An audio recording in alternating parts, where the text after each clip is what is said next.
নাহমাদুহু ওয়া নুসাল্লি আলা রাসূলিহিল কারীম, আম্মা বাদ।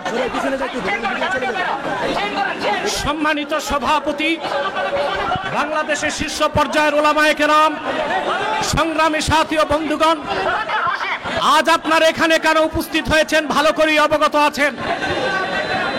গত 24-এর 5ই আগস্ট পরবর্তী আমরা চেয়েছিলাম একটি সুন্দর বাংলাদেশ, যেখানে থাকবে না বেইনসাফ, হানাহানি, সন্ত্রাস, খুন খারাপি।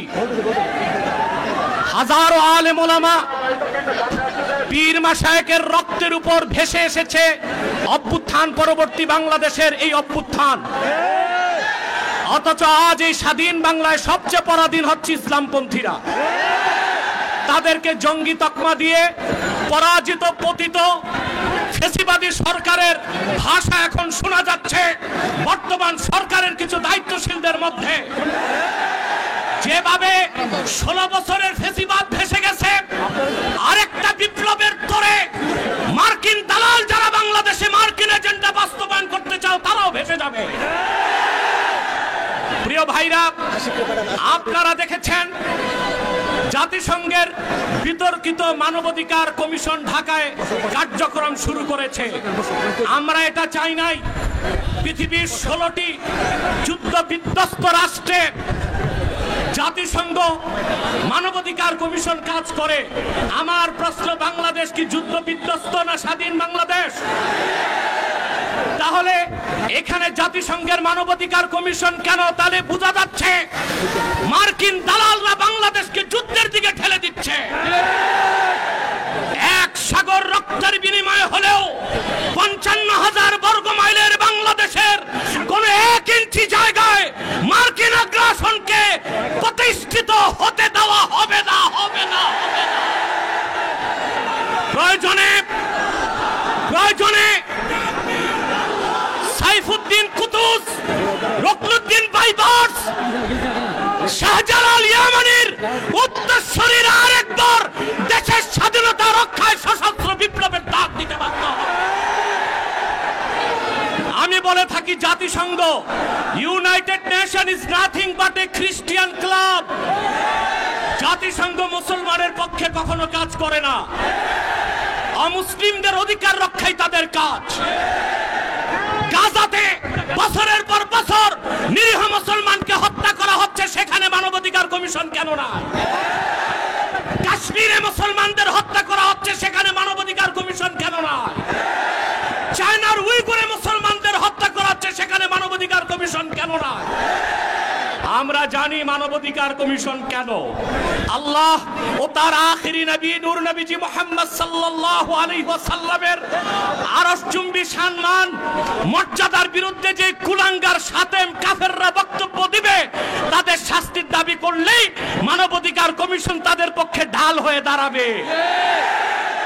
খেলাফত প্রতিষ্ঠার কথা যারা বলবে, জিহাদের কথা যারা বলবে, জঙ্গি তকমা দিয়ে তাদের কারাগারে বন্দী করতে চায়, আর সুযোগ দেওয়া হবে না। কোন একজন আলেমকে জঙ্গি তকমা দিয়ে জেলখানায় ঢুকালে জেলখানার ইটগুলোকে একটা একটা ছুটিয়ে দিবে বাংলা।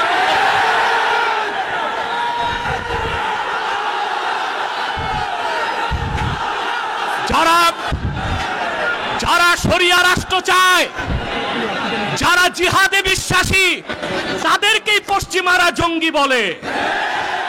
আর যারা বুলেট নয়, ব্যালটের পূজারি, ওইসব পীর আর মৌলবীদেরকে পশ্চিমারা মডারেট মুসলিম বলে। তারা মডারেট মুসলিম না, মুনাফেক মুসলিম। প্রিয় ভাইরা, জঙ্গি শব্দের উৎপত্তি কখন থেকে? টুইন টাওয়ার হামলার পর থেকে পশ্চিমারা প্র্যাকটিসিং মুসলিমদেরকে প্রশ্নবিদ্ধ করতে, জিহাদের বিরোধিতা করতে জঙ্গি শব্দ আমদানি করেছে। আর পশ্চিমাদের পা চাটা গোলাম প্রথম আলো কর্তৃপক্ষ এই জঙ্গি নাটকের পক্ষে তাদের বুদ্ধিভিত্তিক সহযোগিতা করেছে। সেজন্য আমি বলবো, মুজিবের 32 নাম্বার যদি ভাঙ্গা যায়, প্রথম আলোর অফিসকে মাটির সাথে ঘুরায় দিতে হবে। এটাই বাংলাদেশের আলেমদেরকে জঙ্গি তকমা দেবার ন্যারেটিভ তৈরি করে। জঙ্গি জঙ্গি, আমি বলি জঙ্গি খারাপ না, জাং থেকে জঙ্গি। জাং মানে যুদ্ধ আর জঙ্গি মানে যোদ্ধা। উত্তরা দিয়াবাড়িতে জঙ্গি বিমান ভূপাতিত হয়েছে, সেটা কি সন্ত্রাসী বিমান? না, যিনি পাইলট ছিলেন তিনিও জঙ্গি যেহেতু যোদ্ধা, মুক্তিযোদ্ধারাও জঙ্গি যেহেতু যোদ্ধা। এই শব্দটার অপপ্রয়োগ বাংলাদেশে শুরু হয়েছে শুধু ইসলামী রাষ্ট্র যারা প্রতিষ্ঠা করতে চায়, জিহাদের পক্ষে যারা, তাদের কণ্ঠ রোধ করার জন্য। তা মেনে নেওয়া হবে না, বরদাস্ত করা হবে না। এই মহাসমাবেশ থেকে ডক্টর ইউনূসকে বলছি, কান পেতে শুনে রাখুন, আপনার হালুয়া রুটির ভাগ যারা খায় আপনাকে তারা বাঁচাতে পারবে না। অনতি বিলম্বে উলামায়ে কেরামকে জঙ্গি তকমা দেওয়া বন্ধ করতে হবে। যে সমস্ত নির্যাতিত আলেম কারাগারে আছে তাদেরকে মুক্ত করে দিতে হবে। আর জাতিসংঘের বিতর্কিত কমিশন কার্যক্রম বন্ধ করতে হবে, নতুবা আমরা মার্চ টু যমুনা দিতে বাধ্য হব। আর অন্যান্য নেতৃবৃন্দ আছেন, তাদের বক্তব্য আপনারা শুনবেন।